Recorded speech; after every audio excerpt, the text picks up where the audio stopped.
All right, well, the Concordia Summit is underway, bringing together some of the biggest names in business and politics to tackle critical global issues. And Julie Hyman is there and joins us with an update from the Concordia Summit. Julie? Yes, not just an update, but a guest here. Steve Case is with me, the chairman and CEO of Revolution, and of course also the co-founder of America Online. And I want to pick up on what you were discussing in terms of WeWork. Steve, thank you so much for joining us. And I want to talk to you about WeWork because now you're in the venture capital business. Right. Obviously, WeWork, perhaps a poster child for an investment gone wrong or at least gone awry. Do you think Adam Neumann needed to step down in order for this to move forward? Well, I don't know all the details. I should say, full disclosure, we've partnered with WeWork with our Rise of the Rest fund. One of the benefits to our Rise of the Rest entrepreneurs is WeWork. Another company we back, Sweet Green, has a partnership with WeWork. And Adam and I have met with a lot of mayors talking about revitalizing cities by focusing on startups.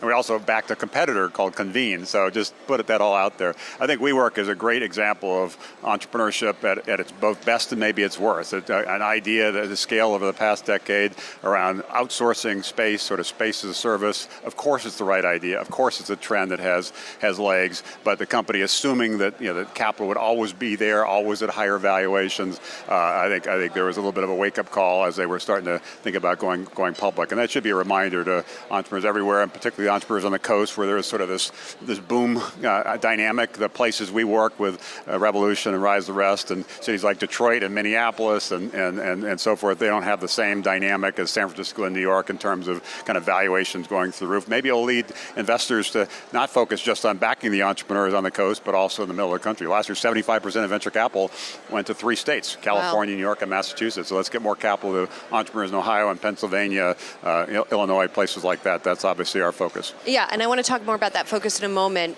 I am curious, though, if this is also a wake-up call when it comes to governance.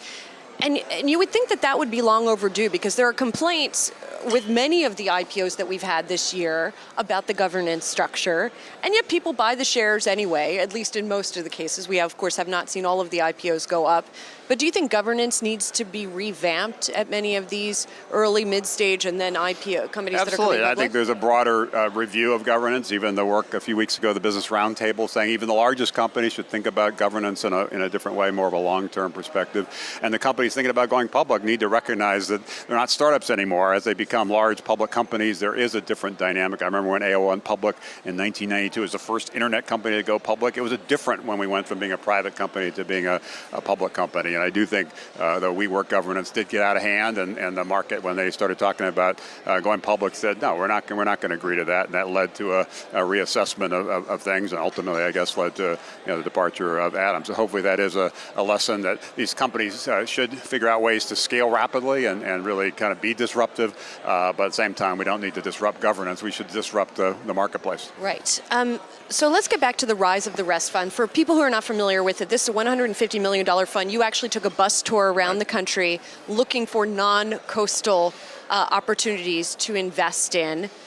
What's come out of that, and are you ready to raise your next fund that's focusing on that? At Revolution, we have a Rise of Rest Seed Fund, Revolution Ventures, and Revolution Growth. On the seed fund side, we launched the first fund just 2 years ago, had great investors, entrepreneurs like Jeff Bezos and Meg Whitman and Tory Burch, and investors like Jim Breyer, John Doerr, Ray Dalio, Henry Kravis, David Rubenstein, a great group of folks. Who's who. They all said they believe in the thesis of backing entrepreneurs in other parts of the country. They believe in the arbitrage. We've made now over 100 investments through that seed fund in over 70 cities and over 30 states, and we're seeing great progress. I was in Detroit last week. One of the companies we backed a few years ago called StockX had 5 employees. Now they have 700 employees and just raised money at $1 billion valuation. So we are seeing these companies in places outside of San Francisco and New York starting to grow, but we need to get the capital on the coast paying more attention so more companies have the opportunity to really build the big companies of tomorrow.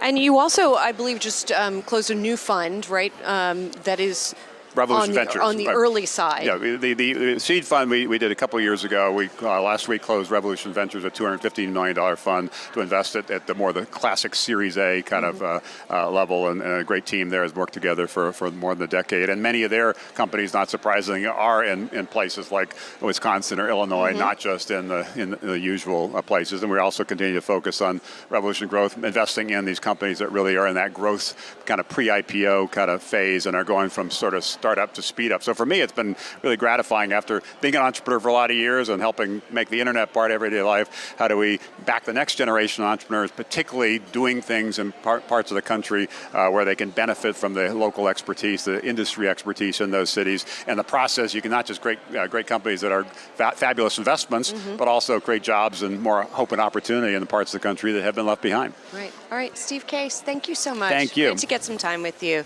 Back to you, Zach. All right, Julie Hyman from the Concordia Summit, thank you so much.